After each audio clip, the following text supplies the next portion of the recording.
दोस्तों नमस्कार। मैं मनिंदर सिंह चंडोक, मोटिवेशनल स्पीकर एवं आपका मित्र। दोस्तों आज मुझे एक ऐसी विलक्षण प्रतिभा से मिलने का मौका मिला, तो मैंने सोचा क्यों ना आपके साथ उनके बारे में कुछ साझा करूं। आपके समक्ष आप देख रहे हैं उनको, देश विदेश का एक ऐसा चर्चित नाम जिनको सुन सुनकर हम बड़े हुए हैं। इंडस्ट्री के अंदर या ऐसा कोई भी कार्यक्रम नहीं है जिसमें उनका नाम नहीं आता हो। मैं बात कर रहा हूँ गौतम कोठारी जी की। गौतम कोठारी जी अपने आप में एक पूरी पाठशाला है। जब मैंने उनका पूरा वर्क देखा, उनकी काम करने की शैली देखी, पर आज मैं उनकी एक अलग से जो उनकी एक प्रतिभा है वो आपके समक्ष रखना चाहता हूँ। अब ये वीडियो कहीं बहुत बड़ा ना हो जाए, इसके पहले मैं चाहता हूं कि उनके द्वारा एक व्यंग लिखा गया है, उस व्यंग को मैं आपके समक्ष रखना चाहता हूं। आइए सुनते हैं वो व्यंग क्या है। आपने कहीं बहुत पहले पढ़ा होगा, कृष्णचंद्र ने एक उपन्यास लिखा था जिसका नाम था एक गधे की आत्मकथा। मैं वो भाग्यशाली व्यक्ति हूं जिसके पास उसकी प्रति आज भी मौजूद है। और आज मुझे एक कविता, एक व्यंग पढ़ने मिला जिसका नाम है एक गधे की दार्शनिक व्यथा, और लिखने वाले हैं हमारे गौतम कोठारी जी। आप लिखते हैं, एक दार्शनिक खड़ा है धूल भरी सड़क के किनारे, जैसे किसी प्राचीन ऋषि का आधुनिक अवतार। ना चेहरे पर शिकन, ना आंखों में कोई मलाल, जैसे उसने समझ लिया हो कि इंसान सिर्फ बातों का है जंजाल। एक एक लाइन पे ध्यान दीजिएगा। लोग उसे मूर्खता का प्रतीक कहते हैं, हंसते हैं, ठहाके लगाते हैं, पर जो ठहर कर उसकी आंखों में झांक ले उसे वहां असीम शांति दिखेगी, जो शायद हिमालय की ऊंचाइयों को भी शर्मिंदा कर दे। उसका कसूर सिर्फ इतना है कि उसने चालाकी नहीं सीखी। उसने अपनी पीठ को लोडिंग कैरियर बना लिया, पर कभी रिश्वत के लिए तो किसी का काम नहीं रोका, और बोझ ढोता रहा और ईमान बचाता रहा। दफ्तरों के भीतर गद्धत्व की परिभाषाएं बदलती रही हैं। साहब चिल्लाते हैं, गधे हो क्या? फाइल अब तक टेबल पर क्यों रहे?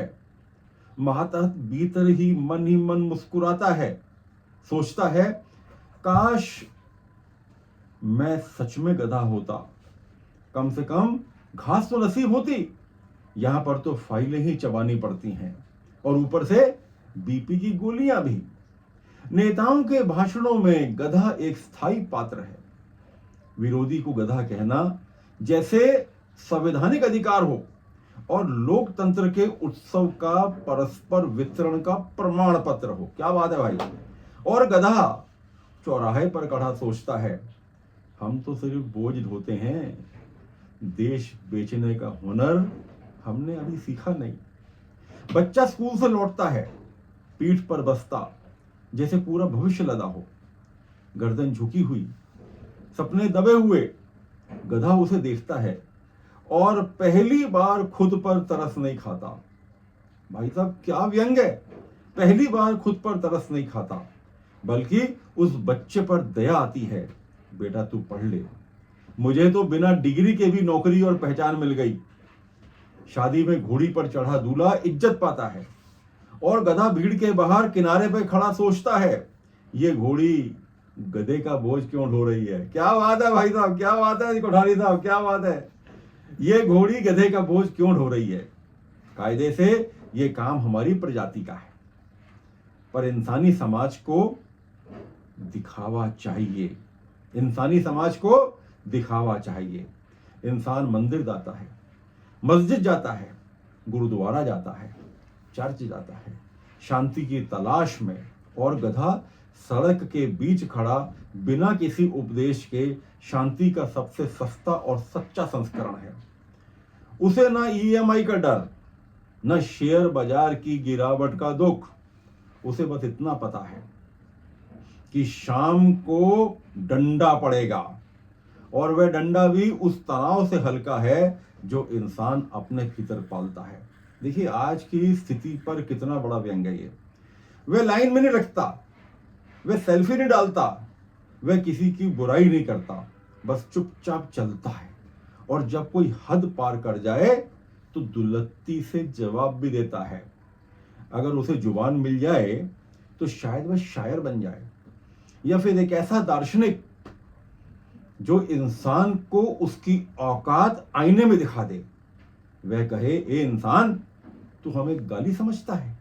देखिए भाई साहब, क्या बात है, तू हमें गाली समझता है, पर हम इतने गिरे हुए भी नहीं हैं कि तुझे अपने बराबर बुला लें। वे आज भी उसी मोड़ पर खड़ा है, धूल फांकता, धूप सहता। जब एआई अपने चरम पर होगा, इंसानी अक्ल का अकाल पड़ेगा और इंसान को समझ आएगा कि सुकून समझदार इंसान में नहीं, गधे की सादगी में है। भाई साहब नोट करिएगा कि क्या व्यंग है। शेर ने गधे से बहस की जंगल की अदालत में, सच हार गया था और बहस जीत गई। जहां गधे से बहस की सजा शेर पाता है और इंसान अब भी उसी गलती को दोहराता है। शराबी ने गधे के सामने शराब रखी, गधे ने मुंह फेर लिया। शराबी हंसता है, जो नहीं पीता वह गधा है, और गधा चुप रहता है क्योंकि उसे पीता है।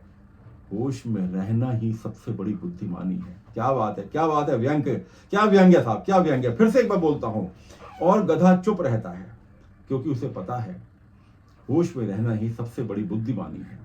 मंत्रालय के भीतर हर कोई बोझ ढो रहा है, फाइलों का, झूठ का, उम्मीदों का, फिर भी कोई गधा खुद को नहीं मानता। गधा बाहर खड़ा मुस्कुराता है। उसे दुख तब होता है जब इंसान अपने ही जैसे को गधा कहता है और अपनी ही नस्ल का उसे माध्यम बनाकर अपमान करता है। वह नहीं जानता राजनीति, न डिप्लोमेसी, न फेक न्यूज। वह सिर्फ जानता है चलते रहना, ढोते रहना और चुप रहना। गधा एक जानवर नहीं, एक आईना है जिसमें इंसान खुद को देखने से डरता है, जिसमें इंसान खुद को देखने से डरता है जब तक ये आईना दूसरों को दिखाकर अपमानित करता है। आज के दिन वह चौराहे पर खड़ा हर राहगीर से पूछता है, बोझ मैं ढो रहा हूं या तुम?